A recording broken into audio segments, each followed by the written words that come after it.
चरण कमल बंदो हरिराई, जाकी कृपा पंगु गिरि लंघे, आंधर को सब कुछ दर्शाई। बहिरो सुने मुख पुनि बोले, रंक चले सिर छत्र धराई। सूरदास स्वामी करुणामय, बार बार बंदो तेहि पाई। सूरदास जी कहते हैं कि जब भगवान कृष्ण की कृपा किसी पर होती है तो विकलांग भी आसानी से पैदल ही पहाड़ों को पार कर जाते हैं। अंधों को भी दिखाई देने लगता है, गूंगा व्यक्ति बोलने लगता है और बहरा व्यक्ति सुनने लगता है। जिसके पास खाने या पीने के लिए पैसे तक नहीं है, बहुत निर्धन है, ऐसा व्यक्ति भी भगवान कृष्ण की कृपा से अमीर बन जाता है। तो जिनकी कृपा अपरंपार है, ऐसे भगवान कृष्ण की पूजा किसे नहीं करनी चाहिए। ओम श्री कृष्णाय नमः। आप सभी का मेरे YouTube चैनल पर हार्दिक स्वागत है। आज की वीडियो में मैं आपको सुनाने वाली हूँ भगवान कृष्ण के एक सच्चे भक्त की सच्ची कहानी। आज से आप मेरे चैनल पर हर दिन भगवान कृष्ण की कहानियाँ सुन सकते हैं। अगहन का महीना, जिसे माघशीस महीना भी कहते हैं, भगवान कृष्ण को समर्पित होता है। ऐसे में जो भी नियमित रूप से भगवान कृष्ण की कथाओं को पढ़ता है या सुनता है या भगवत गीता का पाठ करता है, उन पर भगवान कृष्ण की कृपा सदैव बनी रहती है। आइए जान लेते हैं भगवान कृष्ण के सच्चे भक्त और सच्ची कहानी के बारे में। हमारे देश में साक्षी गोपाल नामक एक मंदिर है। ये कहानी वहीं की है। एक बार दो ब्राह्मण वृंदावन धाम की यात्रा पर जा रहे थे, जिनमें से एक वृद्ध थे और दूसरा जवान था। उनकी यात्रा बहुत लंबी और बहुत कठिन थी, जिस कारण उन दोनों को यात्रा करने में बहुत सारी परेशानियों का सामना करना पड़ा। उस समय रेलगाड़ियों की सुविधा भी नहीं थी। तो वृद्ध व्यक्ति ब्राह्मण युवक का अत्यंत कृतज्ञ था, और ऐसा इसलिए क्योंकि रास्ते में चलते समय जब भी वृद्ध व्यक्ति को कोई परेशानी आती तो वह युवक उनकी सहायता करता था। आखिरकार किसी प्रकार दोनों परेशानियों का सामना करते हुए वृंदावन धाम पहुंच ही गए।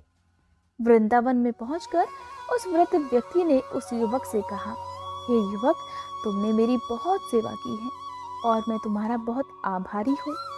अब मैं चाहता हूँ कि तुम्हारी इस सेवा के बदले मैं तुम्हें कुछ पुरस्कार दूं। उस ब्राह्मण युवक ने कुछ भी लेने से इनकार कर दिया, पर वह व्यक्ति तो जिद करने लगा। अब उस वृद्ध व्यक्ति ने अपनी जवान पुत्री का विवाह उस ब्राह्मण युवक से करने का वचन दे दिया। उस युवक ने वृद्ध व्यक्ति को समझाया कि ऐसा हो ही नहीं सकता। आप तो बहुत अमीर हैं और मैं तो बहुत ही गरीब सा ब्राह्मण हूँ।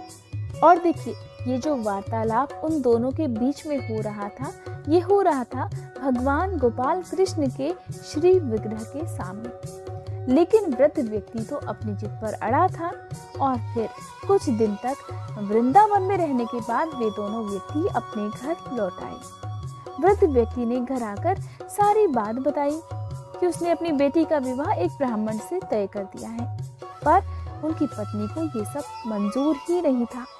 उस वृद्ध व्यक्ति की पत्नी ने कहा, अगर आप मेरी पुत्री का विवाह उस गरीब युवक से करेंगे तो मैं आत्महत्या कर लूंगी। उधर वह युवक ब्राह्मण के वचन का इंतजार कर रहा था। अब उस युवक को ये भी चिंता थी कि वृद्ध व्यक्ति अपने वचनों को पूरा करेगा भी या नहीं। फिर एक दिन ब्राह्मण युवक से रहा नहीं गया और उसने वृद्ध पुरुष को उसका वचन याद दिलवाया। अब वृद्ध पुरुष मौन था, क्योंकि उसे एक तरफ डर था कि अगर वो अपनी बेटी का विवाह इससे कर देता है तो उसकी पत्नी अपनी जान दे देगी। और वृद्ध पुरुष ने उस युवक की बात का कोई उत्तर नहीं दिया। वृद्ध पुरुष को मौन देखकर ब्राह्मण युवक ने फिर से उसका दिया हुआ वचन याद दिलाया। तभी वृद्ध पुरुष के बेटे ने उस ब्राह्मण युवक को अपने घर से ऐसा कहकर निकाल दिया कि तुम झूठ बोल रहे हो और तुम मेरे पिता को लूटने के लिए आए हो। फिर ब्राह्मण युवक ने उसके पिता द्वारा दिया गया वचन याद करवाया। ब्राह्मण युवक ने कहा कि ये सारे वचन तुम्हारे पिताजी ने भगवान कृष्ण के श्री विग्रह के समक्ष दिए थे। और तब वृद्ध व्यक्ति का बड़ा पुत्र, जो कि भगवान को मानता ही नहीं था, उस युवक से कहने लगा, ठीक है, जैसा कि तुमने कहा कि भगवान के सामने मेरे पिताजी ने तुम्हें वचन दिया था, अगर भगवान इस बात के साक्षी हैं तो यही सही। अगर भगवान प्रकट होकर वो कह दें कि वो इस वचन के साक्षी हैं जो मेरे पिता ने तुम्हें दिया है, तो तुम मेरी बहन के साथ विवाह कर सकते हो। ये बात सुनकर ब्राह्मण युवक ने कहा, हाँ, मैं भगवान कृष्ण से कहूँगा कि वो साक्षी रूप में आए। और उसे भगवान श्री कृष्ण पर, अपने कान्हा जी पर पूरा विश्वास था। उसका विश्वास तो देखिए, उसे पूरा विश्वास था कि भगवान कृष्ण उसके लिए वृंदावन से जरूर आएंगे। और फिर अचानक वृंदावन के मंदिर की मूर्ति से आवाज सुनाई दी, मैं तुम्हारे साथ कैसे चल सकता हूँ, मैं तो मात्र एक मूर्ति ही हूँ। और तब उस युवक ने कहा था कि अगर मूर्ति बात कर सकती है तो साथ भी चल सकती है। तब भगवान कृष्ण ने युवक के सामने एक शर्त रख दी कि तुम मुझे किसी भी दिशा में ले जाना, मगर पीछे पलटकर नहीं देखना। तुम सिर्फ मेरे घुंघरुओं की ध्वनि से ये जान सकोगे कि मैं तुम्हारे पीछे पीछे आ रहा हूँ, बस पीछे मुड़कर नहीं देखना। युवक ने उनकी बात मान ली और वह दोनों वृंदावन से चल पड़े। आगे आगे वह युवक चल रहा था, उसके ठीक पीछे पीछे घुंघरुओं की आवाज आ रही थी।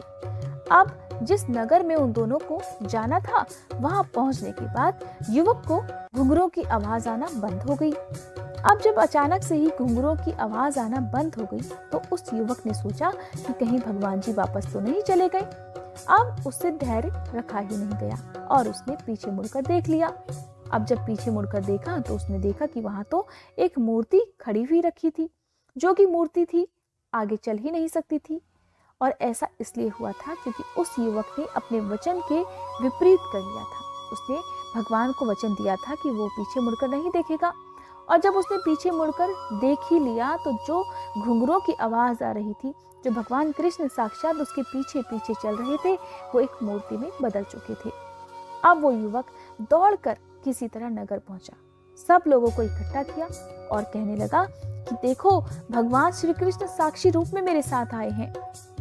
अब लोग जब आए वहां पर तो उन्होंने देखा कि इतनी विशाल मूर्ति इतनी दूर से चलकर आ कैसे सकती है। अब उन्हें उस युवक की बात पर विश्वास हो गया कि जरूर इस मूर्ति में बहुत सत्य है। कहा जाता है कि उन्होंने श्री विग्रह के सम्मान में उस स्थल पर एक मंदिर बनवा दिया और आज भी लोग इस मंदिर में साक्षी गोपाल की पूजा करते हैं। इसीलिए कहते हैं कि अगर पूजो तो भगवान, नहीं तो पत्थर है।